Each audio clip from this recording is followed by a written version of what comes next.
حضرت صلی اللہ علیہ وآلہ وسلم پر وحی کا ابتدائی دور اچھے سچے پاکیزہ خوابوں سے شروع ہوا۔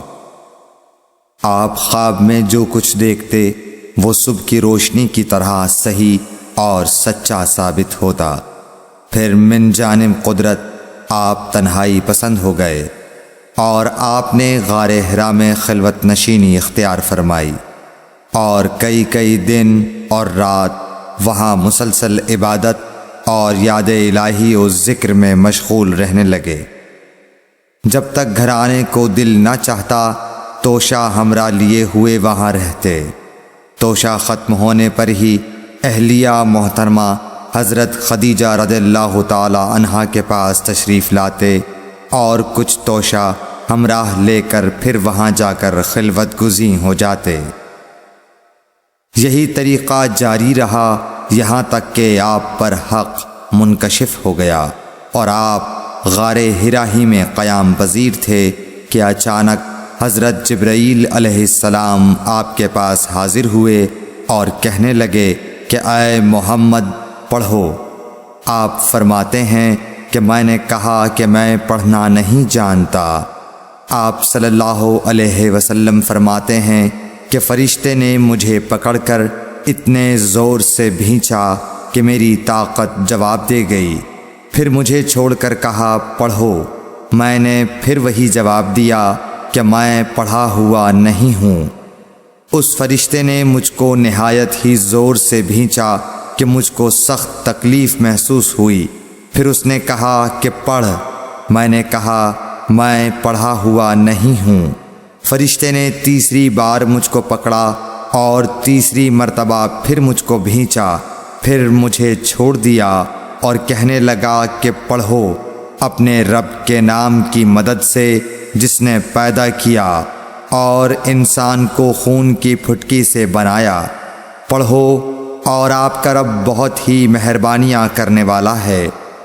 پس یہی آیتیں آپ حضرت جبرائیل علیہ السلام سے سن کر اس حال میں غار حرا سے واپس ہوئے کہ آپ کا دل اس انوکھے واقعے سے کانپ رہا تھا۔ آپ حضرت خدیجہ کے ہاں تشریف لائے اور فرمایا کہ مجھے کمبل اوڑھا دو، مجھے کمبل اوڑھا دو۔ لوگوں نے آپ کو کمبل اوڑھا دیا۔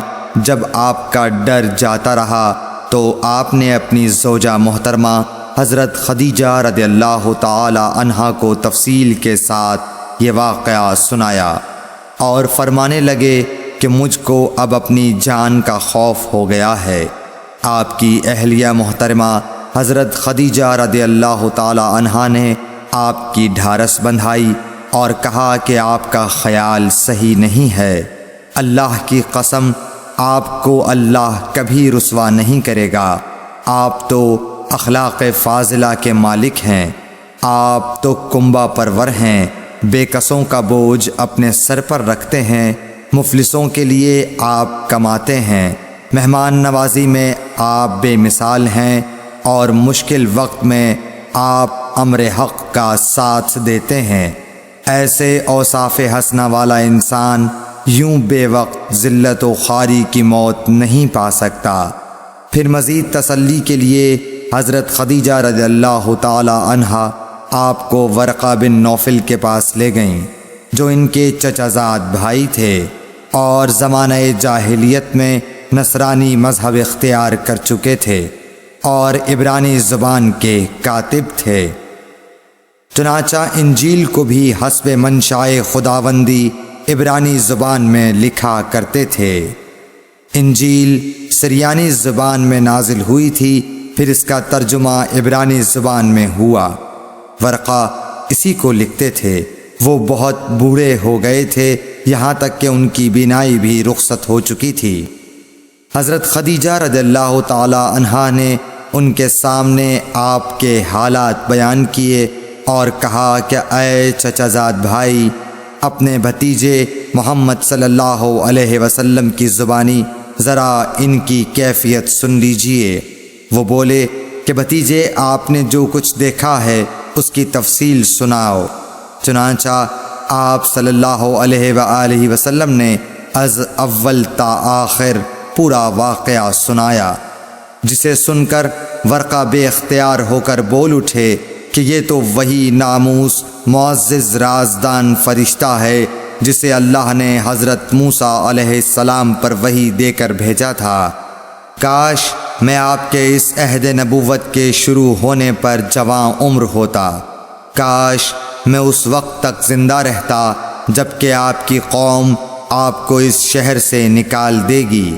رسول کریم صلی اللہ علیہ وآلہ وسلم نے یہ سن کر تعجب سے پوچھا کہ کیا وہ لوگ مجھ کو نکال دیں گے، حالانکہ میں تو ان میں صادق و امین و مقبول ہوں۔ ورقہ بولا، ہاں یہ سب کچھ سچ ہے، مگر جو شخص بھی آپ کی طرح امر حق لے کر آیا لوگ اس کے دشمن ہی ہو گئے ہیں۔ اگر مجھے آپ کی نبوت کا وہ زمانہ مل جائے تو میں آپ کی پوری مدد کروں گا، مگر ورقہ کچھ دنوں کے بعد انتقال کر گئے، پھر کچھ عرصے تک وحی کی آمد موقوف رہی۔ صحیح بخاری حدیث نمبر 3۔